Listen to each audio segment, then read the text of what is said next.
it again, it reads like it's harrowing. Really, it's frightening to see what evidence of barbarism. Speaking of Benjamin's use of no civilization without barbarism, in a sense, what you've been able to achieve or foresee in documenting that book. The other book, which is totally on the opposite end, is fascinating, Incident Light, which is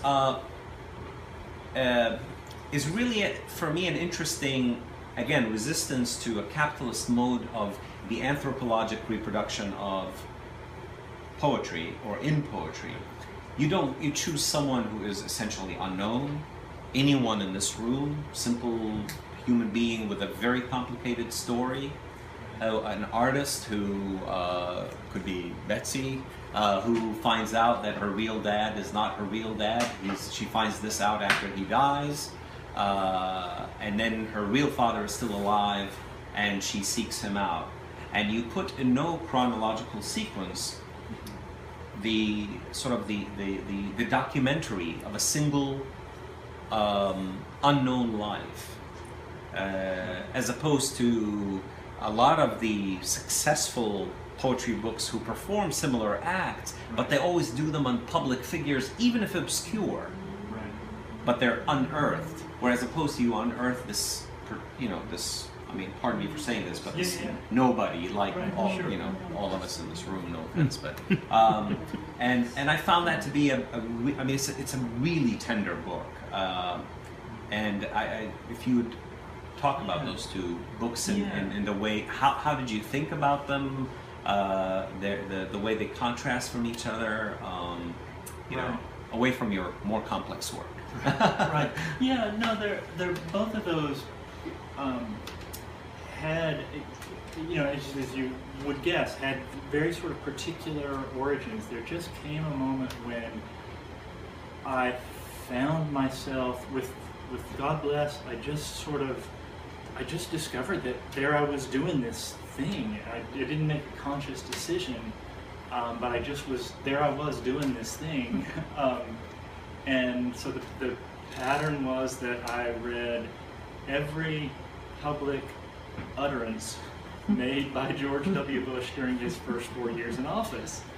How did you collect them? Patient and brave, because and also, I'm like a moron if I even have to hear him talk. Yeah. No, I hired a graduate student to download at www.whitehouse.gov things that he signs, every speech that he makes, all that stuff. It just was all, I assume still is, for Obama. I have to check. Sure, no, I'm sure. Yeah. But, I know what you mean. But yes, I just hired a person to download all of that stuff, which I printed up on little sort of 2 pages per sheet, because it was thousands and thousands and thousands and thousands and thousands of pages. And I just went through and read it all with a little highlighter and highlighted passages that struck me as in any way sort of interesting. And so I then collated those into a Microsoft Word document. And so for each month, then I had these passages that I had gathered, and I just constructed the poems from them. And so every poem is directly quoted. I didn't alter the passages except by selection and juxtaposition. So I didn't change the words within a passage, though I chose when a passage started and ended and what order they would appear in. And what I was interested in was, for one thing, the small percentage that we typically hear as citizens. So we're called on to vote for and against political personages, and yet I had heard on the news or seen in newspapers and so on the teeniest, tiniest, teeny fragment of all of this language that was coming out of the office of the President of the United States. And I just wanted to try to figure out what what would it be like if we were actually paying attention to what arguably the most powerful person on the planet is saying, and it was scary. It's very scary. So that was at least my after-the-fact rationalization of what I just found myself obsessively doing. And so yeah, each poem then becomes a sonnet or whatever, sort of piecing things together.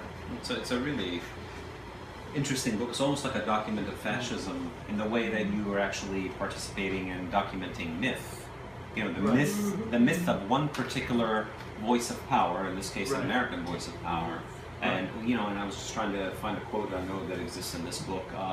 There's also a Walter Benjamin quote about the idea of the relationship between creation of myth and fascism. Right.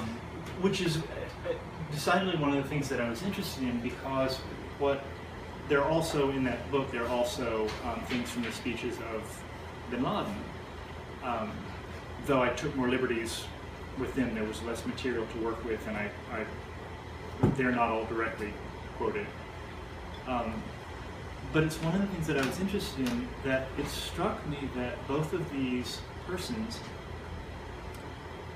they shared a particular sense about myth, or they shared a particular mythic sense about history. And so each of them understood himself as an agent of God, fulfilling a transcendent plan within human history. They didn't share a sense of what that plan was, but both of them, they both thought that they were agents of God. Except that it involves a lot of dead people. That's one thing they share. Right. So I was very interested in that sense of myth. Should I read one of those? Read it. Yeah. So please keep in mind, this is George W. Bush. This is not me. Yeah. Let's see here if I can remember where these are in the. Okay, here we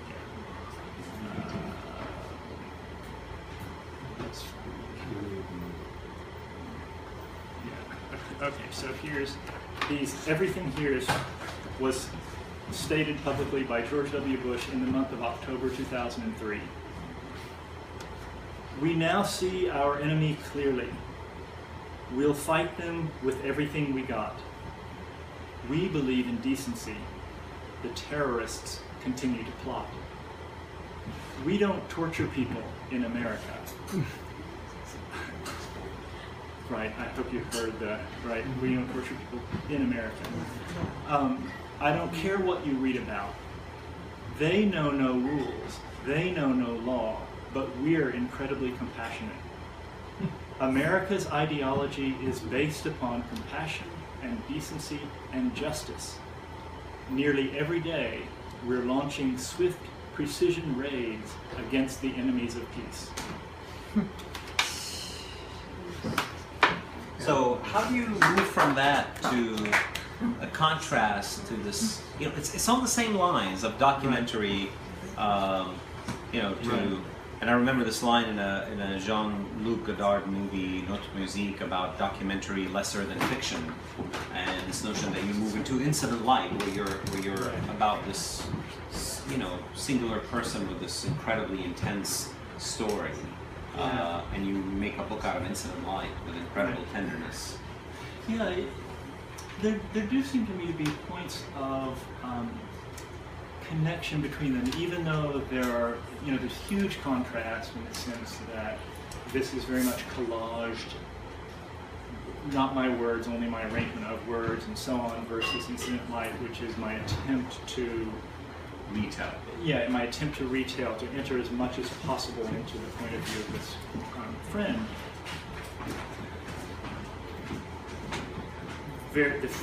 God bless, very, very public, very political, explicitly political and so on.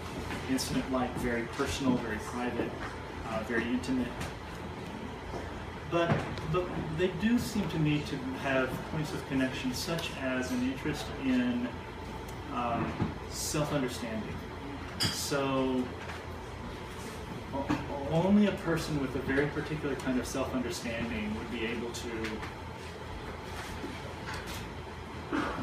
authorize torture, or to declare war, or various kinds of public uses of power by the president. But I was very interested, so there's a form of self-understanding that becomes manifest through those actions. But I was interested in Incident Light in a kind of radical change in self-understanding that was imposed from outside. So the artist is a colleague and friend, Petra Sossman, who teaches at the Cleveland Institute of Art, and has been a good friend for a number of years. When she was 49 years old, got a phone call from her mother. Can you come down? Her mother lives about an hour away. Can you come down? We need to talk. And so it turns out that the father who had raised her was not her biological father. The father who had raised her had since passed away several years before then. In retrospect, she might have received some intimate. She should have thought something was up. Her mother and the father who raised her are immigrants from Germany. They moved from Germany when Petra was 1. Both of them blue-eyed, blonde Germans. Her younger sister is blue-eyed blonde, and Petra has black hair, dark brown eyes, and olive skin.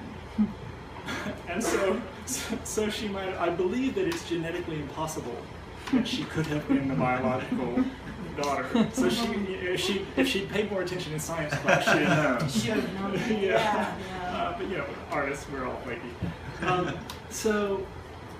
But she in fact she didn't know. Many things became clear afterwards. She wondered why her mother always dyed her hair darker. From her infancy, she dyed her hair darker. So on and so on. So all kinds of things sort of became clear. But I was interested in, what does this mean to arrive at age 49, thinking you have one history, thinking that your most intimate, sort of physical, biological, hereditary kind of connection is one kind of connection, and learning at 49, oh, by the way, so it turns out, of course, that her mother had an affair with a Turkish man while they were in Germany. The Turkish man, her biological father, was, and it's been a few months I've been in touch with her, but as far as I know, is still alive. She has since met her Turkish father and her several half-sisters and so on. So what is it like to be new in this way, to essentially be made a different person? So that was the impulse behind that book. I was just fascinated with that notion that any one of us, in principle, any one of us could discover tomorrow. Somebody gives you the phone call. Hey, could we talk? There's something I didn't mention. Or that the experiences, that the notion of the self as a constantly unstable thing. Right. There are a couple of people here who might have their sense of self that was affected by civil war, for example, and they cannot, and their unstable sense of self is affected by that as the years go by, and there are stories about that. But I think that you'll come to find out later.